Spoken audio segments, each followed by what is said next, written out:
माता की। जो लोग कह रहे थे कि भारत माता की जय नहीं बोलेंगे, भाई साहब जबरदस्ती बुलवा देंगे कि दिन में भी चौपट दरवाजे न लगे, रात को ताला, मामू लेके पड़ गया बकरी, बेटा लेके पड़ गया खाला, तेरी जय हो। आपको सोचना ये चाहिए कि आखिर हमें यहाँ जुड़ने की जरूरत क्या पड़ी। इसका अगर हमारे तुम्हारे बाप दादा जिस वक्त भारत का बंटवारा हुआ धार्मिक आधार पर, अगर उस टाइम बोले होते, लड़े होते, तो आज हम तुमको यहां बैठने की जरूरत नहीं पड़ती।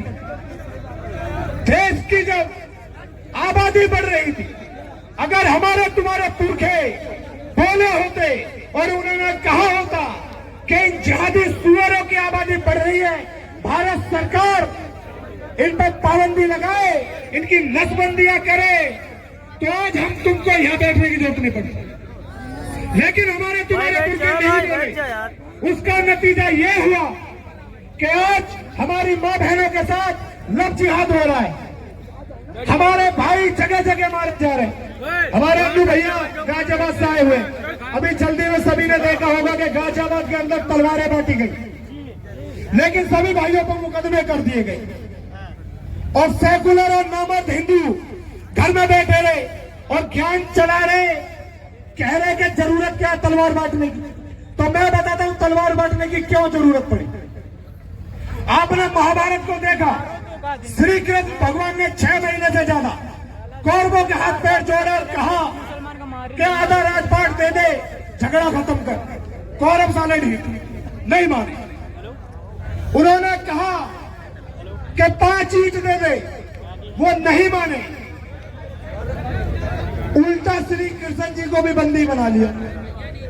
लेकिन जब तलवारें खींची गई तो 14 दिन के अंदर हल हो गया। आपकी नालंदा विश्वविद्यालय जिसमें 70,000 ब्राह्मण वेद पुराण पढ़ा रहे थे, गीता का ज्ञान दे रहे थे, मंत्रों का उच्चारण कर रहे थे, सारा दिन भगवान का नाम ले रहे थे। कुछ लोग आए आक्रांता, नालंदा विश्वविद्यालय आपकी जला दी गई, सभी लोग मार दिए गए, क्योंकि उनके पास ज्ञान तो था, वेद शास्त्र तो थे, सिर्फ एक चीज नहीं थी। क्या नहीं थी? तलवार। क्या नहीं थी? क्या नहीं थी? कश्मीर के अंदर आपके 7.5 लाख भाई, आपकी बहनों की इज्जत लूटी गई, आरएसएस बीचों बीच मां बहनों को चीर दिया गया। जिनके पास सेब के बाग थे, केसर की खेती थी, काजू पिस्ता हो रहे थे, यानी के पैसा तो था, 7.5 लाख संख्या भी थी, लेकिन फिर भी उनको पलायन करना पड़ा, कश्मीर छोड़कर भागना पड़ा, क्योंकि उनके पास एक चीज नहीं थी। क्या चीज नहीं थी? बांग्लादेश के अंदर आपके भाई मारे जा रहे हैं भैया, आपकी माँ बहनों की इज्जत लूटी जा रही है। व्यथा समझे, एक माँ के सामने एक बेटी की इज्जत लूटी गई। माँ उन जिहादी आतंकवादियों से कह रही है कि मेरी बेटी के साथ एक एक करके अत्याचार करो वरना मर जाएगी। सोचो, ये आने वाला भारत है, 20 साल बाद ये आज तुम्हारे साथ होगा और उसको कोई नहीं बचा सकता, क्योंकि ना तो हम लड़ना जानते हैं, ना ही हम बोलना जानते हैं, और जो बोले उनके पैर खींचना शुरू कर देते हैं। चलो अपने तो करते करते ही सुअर भी ऐसे ही नारा लगा देते हैं। हमारे जैसे कुछ भाई बोल दें, नारा लगाना शुरू कर देंगे, गुस्ताखे नबी की एक सजा, सरतन से जुदा। हमारे सर काटने की बात कर रहे हैं, अपनी कटने से बची नहीं है सालों। जो अपनी कटने से नहीं बचा पाए, हमारी गर्दन काट देंगे।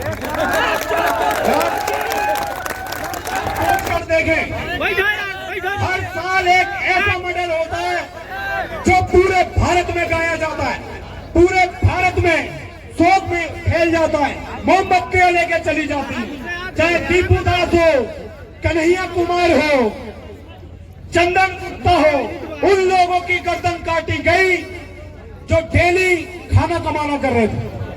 कोई काट के दिखिए डॉक्टर प्रकाश की गर्दन। वक्त रहते आप भी शत्रु को पहचान लीजिए, वक्त है विकराल लाल ये भी जान लीजिए। नोचने को बोटी आपकी बैठे हैं किस बाट में, या तो जान दीजिए या तो जान लीजिए।